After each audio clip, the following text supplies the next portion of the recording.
నమస్తే. రాయలసీమ ఫ్యాక్షన్ రాజకీయాల్లో మరొక నియోజకవర్గం కర్నూలు పేరు చెప్తేనే కొండారెడ్డి బురుజు గుర్తుకొస్తుంది. సో కర్నూలు ఫ్యాక్షన్ రాజకీయాలు మళ్ళీ పడగ విప్పుతున్నాయంటే అవుననే అనిపిస్తుంది. ముఖ్యంగా కర్నూలు ఫ్యాక్షన్ రాజకీయాల పేరు చెప్తేనే ఆళ్లగడ్డ, నంద్యాల పేర్లు ఎక్కువగా వినిపిస్తుంటాయి. ఆళ్లగడ్డలో గతంలో భూమా నాగిరెడ్డి వర్సెస్ గంగుల కుటుంబాల మధ్య ఏ స్థాయిలో ఫ్యాక్షన్ రాజకీయాలు నడిచాయో మనందరికీ తెలిసిన మాటే. సో ప్రస్తుతం అదే ఫ్యాక్షన్ రాజకీయాలు మళ్ళీ నంద్యాలలో, ఆళ్లగడ్డలో పురుడు పోసుకుంటున్నటువంటి పరిస్థితి. ఇందుకు కారణం ఆళ్లగడ్డ ఎమ్మెల్యే కూటమికి చెందినటువంటి నేత భూమా అఖిలప్రియ వ్యవహార శైలే కారణం అన్నది నంద్యాల, ఆళ్లగడ్డ నియోజకవర్గాల్లో జరుగుతున్నటువంటి చర్చ. కేవలం రాజకీయ ప్రత్యర్థులతోనే కాదు, తన సొంత పార్టీ నేతలతో కూడా కయ్యానికి కాలు దూవుతున్నటువంటి పరిస్థితి అఖిలప్రియ మన సొంతం. టీడీపీ నేతలను కూడా టార్గెట్ చేస్తూ, సొంత మామను సైతం టార్గెట్ చేస్తూ రాజకీయాలు చేస్తున్నారు భూమా అఖిలప్రియ.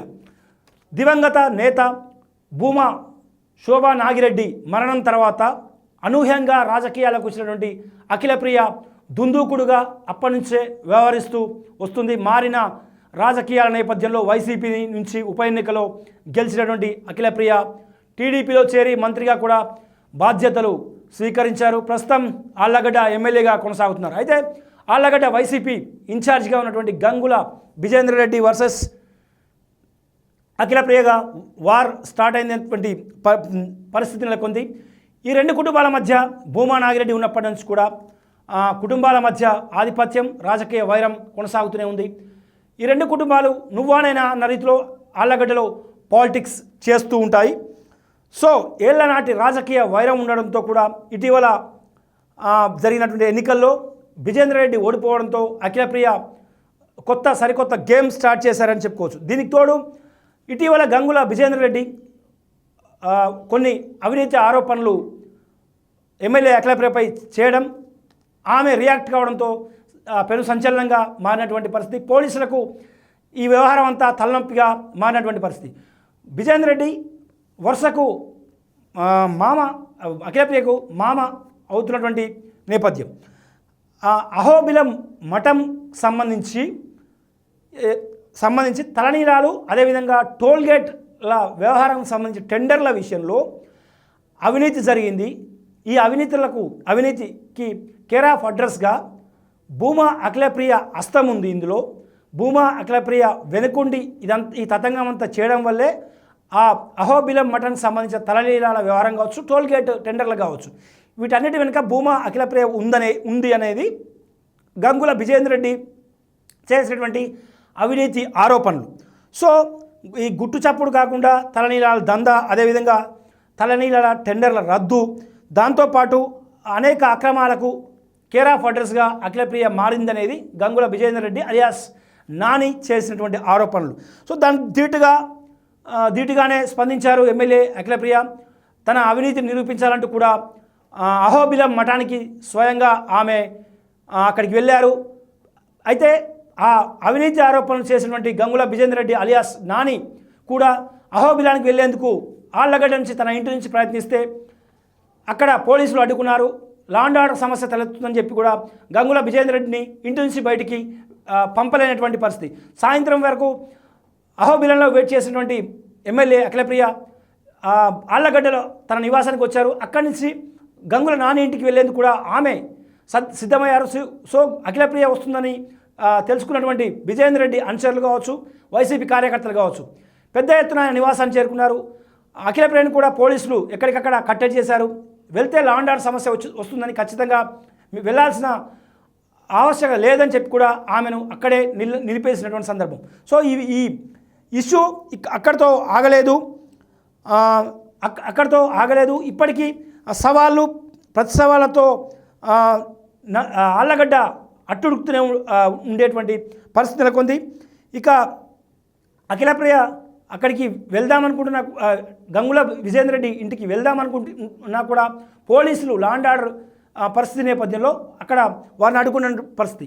ముఖ్యంగా ఆళ్లగడ్డ అంటేనే ఫ్యాక్షన్ రాజకీయాలకు పెట్టింది పేరు. భూమా నాగిరెడ్డి ఆ, ఉన్నప్పటి నుంచి కూడా అక్కడ ఫ్యాక్షన్ రాజకీయాలు జరుగుతూ ఉండేవి. కానీ గడిచిన 10 ఏళ్ళలో కూడా ఎక్కడ ఫ్యాక్షన్ కదలికలు చాలా తగ్గుముఖ పట్టాయని చెప్పుకోవచ్చు. మళ్ళీ కూటమి ప్రభుత్వం అధికారంలోకి వచ్చినటు నుంచి కూడా ఈ ఫ్యాక్షన్ పడగ విప్పుతుందని కూడా రాయలసీమ వాసులు, ముఖ్యంగా నంద్యాల, ఆలగడ్డ అక్కడ ప్రజలు చర్చించుకుంటున్నటువంటి పరిస్థితి. సో మొత్తం మీద రానున్న రోజుల్లో మరింత ఉద్రిక్తలు నంద్యాల అదేవిధంగా ఆళ్లగడ్డలో పెరిగేటువంటి అవకాశాలు లేకపోలేదని కూడా అక్కడ పొలిటికల్ సర్కిల్లో జరుగుతున్నటువంటి చర్చ. ఇక అఖిలప్రియ వ్యవహారాన్ని విషయానికి వస్తే, సొంత పార్టీ నేత ఏవి సుబ్బారెడ్డి టీడీపీకి చెందినటువంటి నాయకుడు.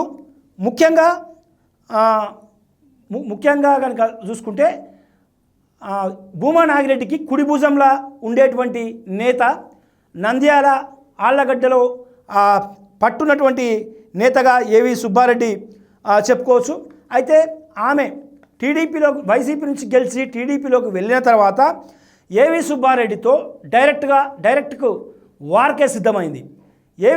ఆ కుటుంబ వివాదాల నేపథ్యం, అదేవిధంగా ఆస్తుల వివాదాల నేపథ్యంలో ఏవి సుబ్బారెడ్డిపై డైరెక్ట్గా భౌతిక దాడులకు దిగినటువంటి సందర్భాలు, అంటే అఖిలప్రియ వర్గీయులు దిగినటువంటి సందర్భాలు ఉన్నాయి. అప్పట్లో ఈ ఏవి సుబ్బారెడ్డిపై జరిగినటువంటి దాడి రాష్ట్ర వ్యాప్తంగా సంచలనం రేపింది. ఎందుకంటే టీడీపీ పార్టీ ఎమ్మెల్యేగా ఉన్నటువంటి అఖిలప్రియ, టీడీపీలో కీలక నాయకుడిగా ఉన్నటువంటి ఏవి సుబ్బారెడ్డిపై దాడులు చేయించడం, అదంతా కూడా హైకమాండ్ దగ్గరికి వెళ్ళడం, హైకమాండ్ అఖిలప్రియని పిలిపించి వార్నింగ్ ఇవ్వడం, ఇవన్నీ కూడా గతంలో జరిగినటువంటి సందర్భాలు ఉన్నాయని చెప్పుకోవచ్చు. ఇక ఆళ్లగడ్డలో అడుగు పెట్టవద్దని ఏవి సుబ్బారెడ్డికి అఖిలప్రియ వార్నింగ్ ఇచ్చిన సందర్భంలో తన నివాసం, తన ఇల్లు ఆళ్లగడ్డలోనే ఉన్నాయి, నన్ను ఆళ్లగడ్డ రావద్దనడానికి అఖిలప్రియ ఎవరు అని కూడా టీడీపీ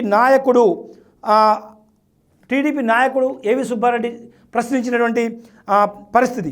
సో నన్ను హెచ్చరించడానికి ఆమె ఎవరని కూడా తీవ్ర స్వరంతో ఆయన హెచ్చరించారు. దీంతోపాటు అదేవిధంగా ఆళ్లగడ్డలో ఉన్నటువంటి ఏవి కాంప్లెక్స్కు ఎదురుగా ఉన్నటువంటి ప్రహారీ గోడను టీడీపీ నేతలే జేసీబీ పెట్టి కూల్చేయడం సంచలనం రేపింది. సొంత పార్టీలో కీలక నేతగా ఉన్నటువంటి, అది కూడా భూమా నాగిరెడ్డి కుడిభుజంగా ఉన్నటువంటి అఖిలప్రియ గెలుపు కోసం దోహదం చేసినటువంటి నాయకుడు ఏవి సుబ్బారెడ్డి ప్రహరీ గోడను జేసీబీతో టీడీపీ నేతలు కూల్చడంతో ఆయనే తీవ్ర మనస్తాపానికి గురైనటువంటి సందర్భం. హైకమాండ్ దృష్టికి ఈ విషయాన్ని తీసుకెళ్లడంతో అఖిలప్రియను మందలించడంతో కొంత శాంతించినప్పటికీ కూడా నంద్యాలలో కేబుల్ నెట్వర్క్ విషయంలో కూడా వీళ్ళిద్దరి మధ్య పచ్చగడ్డి వేస్తే బగ్గుమనే రీతిలో వాతావరణం ఉంది. ఏవి సుబ్బారెడ్డికి నంద్యాలలో కేబుల్ నెట్వర్క్ ఉండడంతో ఆ కేబుల్ నెట్వర్క్ సంబంధించి అన్ని వైర్లు, కేబుల్ నెట్వర్క్ కనెక్షన్లు కూడా కట్ చేయడం, భూమా అఖిలప్రియ వర్గీయులు కట్ చేయడం కూడా సంచలనం రేపడంతో ఏవి సుబ్బారెడ్డి ఏకంగా నంద్యాల మొత్తం దాదాపు 2000 కనెక్షన్లు నంద్యాల వ్యాప్తంగా ఏవి సుబ్బారెడ్డి కేబుల్ నెట్వర్క్ ఉన్నాయి.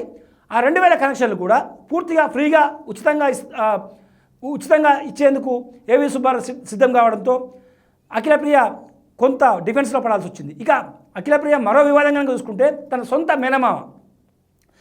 సొంత మేనమామకు సంబంధించి కనుక చూసుకుంటే విజయ డైరీ పాల డైరీకి సంబంధించి చైర్మన్గా ఉన్నటువంటి తన సొంత మేనమామ ఎస్వి జగన్మోహన్ రెడ్డి పై కూడా ఆమె పరుష పదయాలతో దూషించడం, ఏకంగా విజయ డైరీ చైర్మన్గా ఉన్నటువంటి ఎస్వి జగన్మోహన్ రెడ్డి చైర్లో ఈమె వెళ్ళి కూర్చోవడం, అక్కడి నుంచి తన మేనమామకు ఫోన్ చేయడం, అక్కడ వివాదంగా మారినటువంటి పరిస్థితి. పూర్తిగా విజయ డైరీ రైతుల కోసం ఏర్పాటు చేసింది, అక్కడ రాజకీయం చేయొద్దని కూడా తీవ్ర స్థాయిలో తన మేనమామ అయినటువంటి ఎస్వి జగన్మోహన్ రెడ్డి తీవ్ర స్థాయిలో ఆమెను మందలించడం జరిగింది. వీరిద్దరి మధ్య ఫోన్లో కూడా డైరెక్ట్ వార్ నడిచినటువంటి పరిస్థితి. సో మొత్తం మీద అఖిలప్రియ వ్యవహార శైలితో మళ్ళీ నంద్యాల, ఆళ్లగడ్డ నియోజకవర్గాల్లో ఫ్యాక్షన్ రాజకీయాలు పడగ విప్పుతున్నాయి అన్న చర్చ ఆ 2 నియోజకవర్గాల్లో జరుగుతున్నటువంటి నేపథ్యం కనిపిస్తుంది.